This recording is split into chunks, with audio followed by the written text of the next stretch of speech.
Hello all, நம்ம இன்றைக்கி polity வந்துட்டு எப்படி படிக்கலாம் அப்படின்றத பார்க்கலாம். ஸோ அது ஒரு பிகினர்ஸ்க்கான ஒரு வீடியோஸ் தான் இருக்கும். எப்படி படிக்கிறதுன்னு தெரியாமல் இருப்பீங்களே, ஸோ உங்களுக்காக நான் ஒரு வீடியோ போட்டிருக்கேன். நான் வந்துட்டு ஒரு 2 இயர்ஸாக தான் அது ப்ரிப்ரேஷன் பண்ணிகிட்ருக்கேன். ஸோ நான் எப்படிலாம் பாலிட்டி படித்து முடித்தேன், நான் எப்படிலாம் நோட்ஸ் எடுத்தேன் அப்படின்றத வந்துட்டு நான் உங்கள்கிட்ட ஷேர் பண்ணிக்கிறேன். அது உங்களுக்கு யூஸ்ஃபுல்லாக இருந்தால் அது மாதிரி நீங்கள் படித்து பாருங்கள். எனக்கு வந்துட்டு புக் வந்துட்டு பாலிட்டி புக் வந்துட்டு கிடைக்கல. நான் வந்துட்டு என்ன பண்ணேன் அப்படின்னா, அதியமான் ஒன்று சேர் அப்படின்ற ஒரு அகாடமிலேருந்து புக்ஸ் வந்துட்டு வாங்கிக்கிட்டேன். அவங்க வந்துட்டு என்ன பண்ணியிருப்பாங்கன்னா, இது மாதிரி லெசன்ஸ்லாம் வந்துட்டு தொகுத்து கொடுத்துருப்பாங்க. ஸோ 6 to என்னென்ன இம்பார்ட்டண்டான சொன்ன லெசன்ஸோ அதெல்லாம் வந்துட்டு இது மாதிரி தொகுத்து கொடுத்துருப்பாங்க. எனக்கு வந்துட்டு அது ரொம்பவே யூஸ்ஃபுல்லாக இருந்தது. பாலிட்டி பொறுத்தவரை என்ன அப்படின்னா, பாலிட்டி வந்து நிறைய ஆர்டிகல்ஸ் அமெண்ட்மெண்ட்ஸ் நிறையா இருக்கும், நிறைய இயர்ஸுமே இருக்கும். அப்போ படிக்கும்போது நம்ம வந்துட்டு ஓகே அது கஷ்டமா அப்படின்ற மாதிரி தான் ஸ்டார்டிங் இருக்கும். நான் வந்துட்டு நான் ஒர்க் போயிட்டு தான் வந்துட்டு படிச்சுட்டு இருந்தேன். ஸோ 2024 வந்து நான் ஃபஸ்ட் எக்ஸாம் எழுதும்போது நோட்டிஃபிகேஷன் வரும்போது தான் நானுமே படிச்சுட்டு இருந்தேன். அப்போ படிக்கும்போது நான் 184 எடுத்தேன் ஃபஸ்ட் அட்டம்ப்டில். அப்போ பாலிட்டி வந்து நான் படிச்சுட்டே போகல. எனக்கு பார்க்கும்போது பாலிட்டி வந்துட்டு ரொம்ப கஷ்டமாக இருந்த மாதிரி தான் இருந்தது.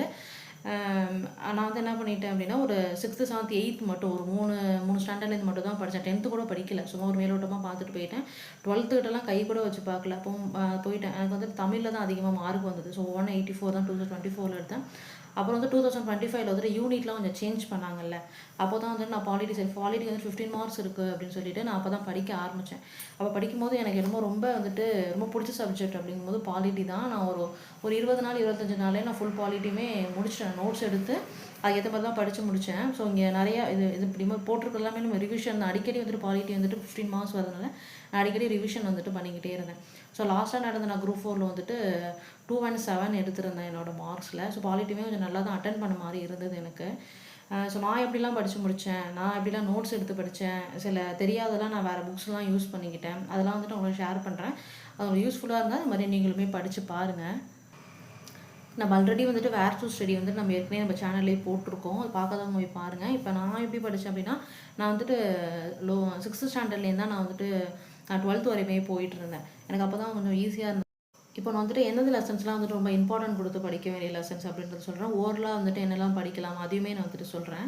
இது பன்முகத்தன்மை, இணை அறிவும் அதெல்லாம் வந்துட்டு சும்மா தான் கொடுத்துருப்பாங்க. ஸோ அதை நம்ம பார்த்துக்கலாம். அடுத்து சமத்துவம் பெறுதல், இது மாதிரி 6th ஸ்டாண்டர்ட் லெசன்ஸ்லாம் வந்துட்டு மெயினான ஹைலைட் பாயிண்ட்ஸ்லாம் அதே கொடுத்துருப்பாங்க. படிக்கும்போது சும்மா கொஞ்சம் தான் இருக்கும். ஒரு லெசனே பார்த்துக்கிட்டோம்னா ஒரு 4-5 ஹைலைட்டான பாயிண்ட்ஸ் தான் இருக்கும். நம்ம அதை மட்டுமே படிச்சுக்கலாம். அடுத்து தேசிய சின்னங்கள் வந்துட்டு கொஞ்சம் படிச்சுக்கோங்க. அடுத்து இந்த இந்திய அரசமைப்பு சட்டம் அப்படின்றதுலாம் வந்துட்டு நம்ம 6th கொடுத்துருப்பாங்க, 10th கொடுத்துருப்பாங்க, 12th கொடுத்துருப்பாங்க. அது வந்துட்டு இதெல்லாம் கொஞ்சம் நல்லா படிக்கிற மாதிரி இருக்கும். அடுத்து சமத்துவம் சமயச்சார்பின்மை புரிந்து கொள்ளுதல், மாநில அரசு எவ்வாறு செயல்படுகிறது, நீதித்துறை இது வேணாம். அடுத்த குடிமக்களும் குடியுரிமையும் இதெல்லாம் வந்துட்டு ஒரு 8th ஸ்டாண்டர்ட் வரையும் இருக்கும். இதெல்லாம் கொஞ்சம் 8th ஸ்டாண்டர்ட் இருக்கும். அதெல்லாம் வந்துட்டு கொஞ்சம் சும்மா லைட்டாக என்னென்ன ஹைலைட்டான பாயிண்ட்ஸ் அதை மட்டுமே படிச்சுக்கோங்க. அடுத்து இம்பார்ட்டண்டாக படிக்க வேண்டிய லெசன்ஸ்லாம் என்ன அப்படின்னா, இந்திய அரசியல் அமைப்பு 10th ஸ்டாண்டர்டில் ரொம்ப முக்கியமான லெசன்ஸ் அதை நம்ம படிக்கணும். அடுத்து நடுவண் அரசு, மாநில அரசு இதுவுமே ரொம்ப முக்கியம்தான். அடுத்து இது வேணாம், அரசியல் அறிவியல் இதெல்லாம் வேணாம். அடுத்து இந்திய அரசமைப்பு சட்டமன்றம், ஆட்சித்துறை, இந்திய நீதித்துறை, இந்தியாவில் கூட்டாட்சி, இந்தியாவில் நிர்வாக அமைப்பு இது எல்லாமே வரும் அப்படின்னா 12th ஸ்டாண்டர்டில் ரொம்ப இம்பார்ட்டண்டாக படிக்க வேண்டிய லெசன்ஸ்லாம் என்ன அப்படின்னா இதுதான். ஏன்னா இதுலேருந்து தான் நம்ம குரூப் 2லலாம் வந்துட்டு அதிகமான கொஷின்ஸ் வந்து நம்ம 12th தான் படிக்கிற மாதிரி இருக்கும். அதனால் இதெல்லாம் கொஞ்சம் நல்லாவே படிச்சுக்கோங்க. அப்போ இந்திய அரசமைப்பு, சட்டமன்றம், ஆட்சித்துறை, இந்திய நீதித்துறை இதெல்லாம் ரொம்பவே இம்பார்ட்டன்ஸான லெசன்ஸ்லாம் நம்ம நல்லா டைம் எடுத்து நல்லா வந்துட்டு ரிவிஷன் வந்துட்டு அடிக்கடி பண்ணுற மாதிரி தான் இருக்கும். ஆனால் ரொம்ப ஈஸியாக இருக்கும். மறுபடியும் படித்தாலே ரிப்பீட்டாக ரிவிஷன் பண்ணும்போது ரொம்ப ஈஸியாகவே இருக்கும் அந்த லெசன்ஸ்லாம். அடுத்து உள்ளாட்சி அமைப்பு, ஊரகமும் நகர்ப்புறமும், உள்ளாட்சி அமைப்புகள், உள்ளாட்சி அரசாங்கங்கள் இதுவுமே ரொம்ப இம்பார்ட்டன்ட் தான். அடுத்து மக்களாட்சியெல்லாம் அதை சும்மா நம்ம பார்த்துக்கலாம். அடுத்து இதெல்லாம் வேணாம். அடுத்து அரசியல் கட்சிகள் இது சும்மா பார்த்துக்கோங்க, இதெல்லாம் வேணாம். அடுத்து அரசாங்கங்களின் வகைகள் அதெல்லாம் சும்மா பார்த்துக்கலாம். அரசாங்க வகைப்பாடுகள்லாம் வேணாம். அப்புறம் வந்துட்டு பெண்கள் மேம்பாடு, மனித உரிமைகளும், ஐக்கிய நாடுகள் சபையும், மனித உரிமைகள். அப்போ இந்த மனித உரிமைகள் ரெண்டுமே வந்துட்டு ரொம்ப இம்பார்ட்டன்ட். இதுவுமே நல்லா நம்ம பார்த்துக்கணும். அடுத்து சந்தை மற்றும் நுகர்வோர் பாதுகாப்பு, நுகர்வோர் உரிமைகள் இதெல்லாம் மட்டுமே நம்ம பார்த்துக்கிட்டாலே போதும். ஸோ நம்ம அதிகமாக முக்கியத்துவம் கொடுத்து படிக்க வேண்டிய லெசன்ஸ் வந்துட்டு இந்த இந்திய அரசமைப்புலேருந்து இந்த 10th 12th தான் நம்ம வந்துட்டு அதிகமாக முக்கியத்துவம் கொடுத்து படிக்க வேண்டிய சப்ஜெக்ட் என்ன அப்படின்ற லெசன்ஸ்லாம் என்ன அப்படிங்கும்போது அது இதுதான். இது வந்துட்டு நம்ம நல்லா படிச்சுக்கிட்டாலே நம்ம நல்ல மார்க்ஸ் வந்துட்டு பாலிட்டியில் வந்துட்டு ஸ்கோர் பண்ணலாம். நான் வந்துட்டு 6th standard 7th standard 8th standard இதெல்லாம் முடிச்சுட்டு அப்புறம் 10th 11th 12th அது மாதிரி தான் படித்தேன். எனக்கு வந்துட்டு அது மாதிரி தான் ஈஸியாக இருந்தது. ஆனால் சில பேர் வந்துட்டு இப்போ இந்திய அரசமைப்பு அப்படின்ட்டு இருக்குன்னா அவங்க என்ன பண்ணுவாங்க அப்படின்னா 6th படிப்பாங்க, அடுத்து 10th படிப்பாங்க, அடுத்து 12th படிப்பாங்க. சில யூடியூப் சேனல்லாம் என்ன பண்ணியிருப்பாங்க அப்படின்னா அப்போ இது வரையாக வருவாங்க, நம்ம டாபிக் வரையாக இந்திய அரசமைப்பு அப்படின்னு வந்துச்சுன்னா அது எங்கெல்லாம் கவர் ஆகிருக்கு அப்படின்ற, அப்போ அது முகவரி அப்படின்னா அதெல்லாம் எங்கே கவர் ஆகிருக்கு. இப்போ அப்படி இருக்குது அப்படின்னா இப்போ இந்திய அரசமைப்பு அப்படின்ட்டு இருக்குது அப்படின்னா அவங்க வந்துட்டு எங்கெங்கெல்லாம் இருக்குது அப்படின்ற மாதிரி அதிலே கொடுத்துருப்பாங்க. 6th இங்கே இருக்குது, 10th இங்கே இருக்குது, அது மாதிரி கொடுத்துருப்பாங்க. இப்போ குடியுரிமை அப்படின்னா அது எங்கெல்லாம் இருக்குது, அரசியலமைப்பு முகவரினா அது எங்கெல்லாம் கவர் ஆகுது அது மாதிரி கொடுத்துருப்பாங்க. சில பேர் அப்படி வந்துட்டு படிப்பாங்க. உங்களுக்கு அது மாதிரி இருக்குது ஈஸியாக இருக்குது அப்படின்னா சில யூடியூப் சேனலில் வந்துட்டு அவங்களே கொடுத்துருப்பாங்க எங்கெல்லாம் கவர் ஆகுது அப்படின்ற மாதிரி கொடுத்துருப்பாங்க. அதை நீங்கள் பார்த்து கூட படிக்கலாம். இல்லை நான் கூட உங்களுக்கு இது பண்ணி கொடுக்குறேன், அது எங்கெல்லாம் கவர் ஆகுது அப்படின்றது மாதிரி கொடுக்குறேன். நீங்கள் அது மாதிரி கூட படிச்சுக்கலாம். ஆனால் எனக்கு வந்துட்டு இது மாதிரி 6th சின்ன ஸ்டாண்டர்ட்லேருந்து வந்துட்டு 12th வரையும் போகிறது வந்துட்டு எனக்கு ரொம்ப ஈஸியாக இருந்தது. நான் அது மாதிரி தான் வந்துட்டு படிச்சுட்டு இருந்தேன்.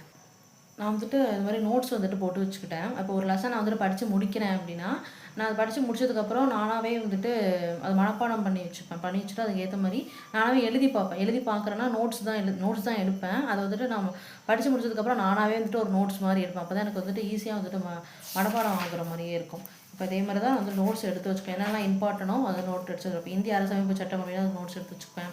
அடுத்து சமத்துவம், அது மாதிரி எனக்கு வந்துட்டு ஒவ்வொன்றுத்துக்குமே அதில் நோட்ஸ் எடுத்து வச்சுருப்பேன். லாஸ்ட்டில் நம்ம பார்க்கும்போது முன்னாடி நம்ம திரும்பி பார்த்தா மட்டும் போதும். அதுவே வந்துட்டு ரொம்ப ஹெல்ப்ஃபுல்லாக இருந்தது எனக்கு. ஸோ இது மாதிரி தான் நான் ஒவ்வொரு லெசன்ஸ்க்குமே வந்துட்டு நான் நோட்ஸ் எடுத்து வச்சுக்கிட்டேன். இது மாதிரி ஆர்டிக்கல்லாம் இருக்குங்க இல்லையா, இதெல்லாம் வந்துட்டு நம்ம வந்துட்டு தனியாக நோட் மாதிரி போட்டு கூட உங்களுக்கு எழுதி வச்சுக்கலாம். ஒரு லெசன்ஸில் வந்துட்டு என்னென்ன ஆர்டிகல்ஸ்லாம் வருது அது மாதிரி எழுதி வச்சுக்கலாம்.